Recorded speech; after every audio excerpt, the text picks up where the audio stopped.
This presentation gives you an overview of how to set the SV106 6-channel vibration meter up for building vibration measurements. The 106 can accept a wide range of transducers, but in this particular case I will be using an SV84 triaxial accelerometer, which has a sensitivity of around 1 volt per G or 100 millivolts per meter per second squared. This makes it eminently suitable for general purpose building vibration measurements or ground vibration measurements for most applications.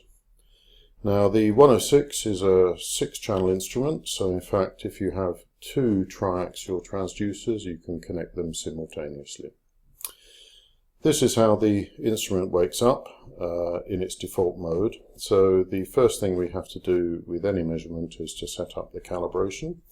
So if we press Shift and Menu, we go into the main menu of the instrument, and we can move the cursor up and down to select the various options that we want. Now the calibration is in the function menu, so if we press Enter and then go to calibration, the instrument does actually support TEDS transducers, which stands for Transducer Electronic Data Sheet, which is basically an embedded chip in the transducer that contains all the calibration information. So if you have such a transducer, you can automatically set up the calibration. But in this case, I'll just select vibration, and you can see that we can set up each of the channels independently. So if we go into channel 1, the first thing we can do is to calibrate by sensitivity. And in this case you can see that we have a calibration of 10 millivolts per meter per second squared, which is the default, but the SV84 needs a sensitivity of 100 millivolts per meter per second squared. So we'll simply just move this along with the right arrow keys. We're going to do it in 1 dB steps to save time, and 100 millivolts per meter per second squared corresponds approximately to minus 20 dB. Now the value that you put in here will depend upon the values that you actually have on the calibration chart supplied with the accelerometer. Press Enter to accept that value, and then Escape, and then do exactly the same for channel 2. And again we'll step through. If you hold the buttons down it goes a lot faster, as you can see. So we'll just step this down to minus 20 as we did with the other channel, and press Enter. Do exactly the same with channel 3. Obviously for the real accelerometer you'll be putting in the sensitivity that comes on the calibration chart, but 100 millivolts per meter per second squared is a good nominal sensitivity for the SV84. Press Enter, accept that, and if I am doing 6-channel measurements I can do that in the other channels as well. Now if you're fortunate enough to have a vibration calibrator to allow you to calibrate by using a reference shaker, then you could alternatively say calibrate by measurement, but we'll leave that for another day because there's a few tricks that you may have to play because you are dealing with a very high sensitivity measuring system. So we'll now escape out of that menu, and while we're in the function menu we can also go and see some of the things that the 106 can do by looking at the measuring function. You can see that we have octave analysis as an option, and also third octave analysis as an option.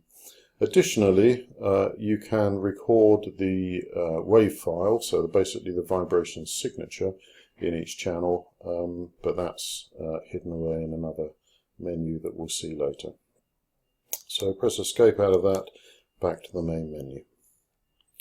Next is to set up your actual measurement. So the general settings here, it is rather like any other Spantec instrument where you can define things like the measuring period and the logger rate and so on. So the first thing is the measurement period. This is the period for which the instrument will measure before stopping and resetting and saving the data and so on.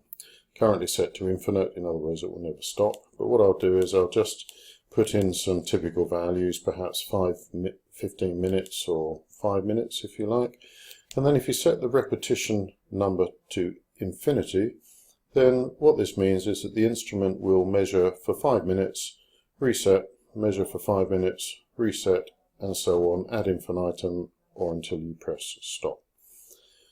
Now remember that if you're going to do this kind of measurement, you should also set the file menu so that data is saved at the end of each 5-minute period. Otherwise you will only ever have the last 5 minutes worth of data, which is a bit pointless. Now for ground vibration, you don't really need the dosimeter. This is really developed for the hand, arm and whole body vibration market, health and safety applications, so we'll disable that. Simplifies some of the menus. And if we want a logger, now remember this is not the actual measuring period, which we've set to 5 minutes. This is an additional logger working in parallel to the measurement periods, so that we can have level versus time of a selection of parameters, such as VDV or PPV or that sort of thing. I'll now press enter to accept all of those parameters, and it's just giving me a quick warning here to say that I haven't actually selected any values to go into that logger. So I'll just say yes at this stage, and we'll go in and set up the login in the next menu. Next is to set up the channels, and at the moment we've got all 6 channels enabled. So if I scroll down this menu, you'll see that I've got options for channels 4, 5 and 6. Now I've only got an SV84 enabled here, so I'm just going to use channels 1, 2 and 3. So let's select that, and then anything relating to channels 4, 5 and 6 will disappear. So again, simplifies things.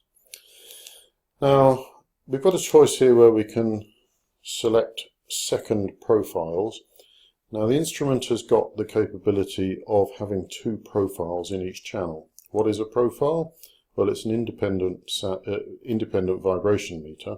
So in the first profile I could have perhaps VDV, and in the second profile I could have PPV. So we can measure both VDV and PPV in each channel at the same time with the 106, which is quite a powerful application. So we'll enable that. Under channels and axis mapping, now normally we assume that channel 1 and 2 are X and Y axes and channel 3 is Z. Now if you're going to perhaps bolt the accelerometer to a wall instead of a floor, then it might be that you would want to change this axis mapping. So the X-axis might become vertical and so on. So that's up to you. Channel 1, let's see how we can set that up now. So the first is the type of powering for the transducer. Now the 106 supports 2 different types of transducer. What we call direct is using MEMS accelerometers, which are normally used for hand, arm and whole body vibration, whereas we will use the SV84 here, which requires IEPE powering, which basically is just a power supply to power the internal preamplifier on the accelerometer. So I could just change that item to IEPE, but that doesn't really optimize the instrument for ground vibration measurements. So if I keep going on this menu, I will find something called building IEPE. Now what this does is to do some clever stuff with amplifiers and noise floors to ensure that we get the maximum sensitivity out of the instrument using a building transducer such as the SV84. Move down to the filter, and because this is channel 1, which will be X, we will set that to WD. So that's the normal filter according to ISO 8041 and referred to in BS 6472. On filter 2, so this is the profile 2, we can select perhaps velocity. Now velocity filter will then allow us to measure peak particle velocity directly. So this would be the setup that I would use if I wanted VDV and PPV at the same time. And because, for example, in BS 5228, we don't really measure velocity below about 4 Hertz, then using a 3 Hertz high pass filter is quite adequate. So the VEL 3 is a velocity filter with a 3 Hertz high pass, and that would be the recommended setting. Press enter, and if we go to channel 2, again you'll see that the powering has been set to the same as channel 1, and again WD for Y-axis, and we'll use vel3 for profile 2. We now go to channel 3, again we'll come down here, but instead of WK, which is the default for seat accelerometer measurements, we'll scroll through here until we find WB as required by 6472, and again we can set that to velocity through. So there we are. So that's set up all the input channels. Press escape out of that menu. If we want to measure the vector value as well, we can choose to calculate the vector between channels 1, 2 and 3, and if we want that, simply enabled it. Ignore the hand, arm and whole body because we're not going to do that now, but select user here, and then you can see each axis is given equal weighting into the vector calculation. Press enter and then escape. Lastly, we have data logging, so let's go into here. The logger setup, if you remember, we enabled that in the main measurement menu, and here you can choose the resolution of your time history measurement. So 1 second is more than enough. If you're going to be measuring over a day or so, then maybe even 1 second is too fine a resolution, so that will give you perhaps too much data. It's up to you. You can also choose to have a specific logger name. The default here is @log, but you can change that. If I just press right, you can see that we have the ability to change the letters here to your heart's content. So press enter to accept whatever you've put in. Secondly, we have to choose what we want to go into our logger. So under profile 1, because that's set to WD weighting, I would probably want to have a logger enabled for the VDV value, and also we can choose to plot that on the screen as well if we want. You can change the colours even if you want to, and these are just the colours on the screen. Press enter to accept that. Channels 1 to 3 profile 2. Remember, we're measuring velocity here now, so again we can enable peak, which will give me the PPV, and also I can choose to plot that. Notice that VDV is greyed out because that's not appropriate with a velocity filter, of course. Press enter, and then lastly the vector. Probably you would want the vector, so let's just log that and press enter. So basically once per second a PPV value and a VDV value in each channel is being saved into the logger. Press escape to come back out to the measurement menu, and we're pretty much ready to go. The last thing we need to do is to set up the file menu. In other words, we've got to choose where the data is stored. Now the 106 has both an internal and also an SD card memory. In practice, we tend to use the SD card. It comes as standard with 4 gigabytes, and normally that's more than enough for a huge measurement duration. So let's go down to the file menu and take a look at the file manager. Now at the moment we've got a date in here, which is the date I'm recording this presentation. If you press the left button, we can go up the tree, and then you can see that we have both the SD card and the internal memory. So the internal memory is only 16 megabytes, which you might have to rely on if someone's stolen the SD card to go in the camera. But normally we'd choose the SD card, so if I press enter here, I can now choose to set that as the working directory. The working directory is where all the data goes, so let's set that as working directory. And what we could do is to make a new folder. Well, there's one here of today's date, so I'll use that and I'll set that as the working folder. Press escape to come back out. Save options is also very important, so if I press enter now, we need to make sure that autosave is on.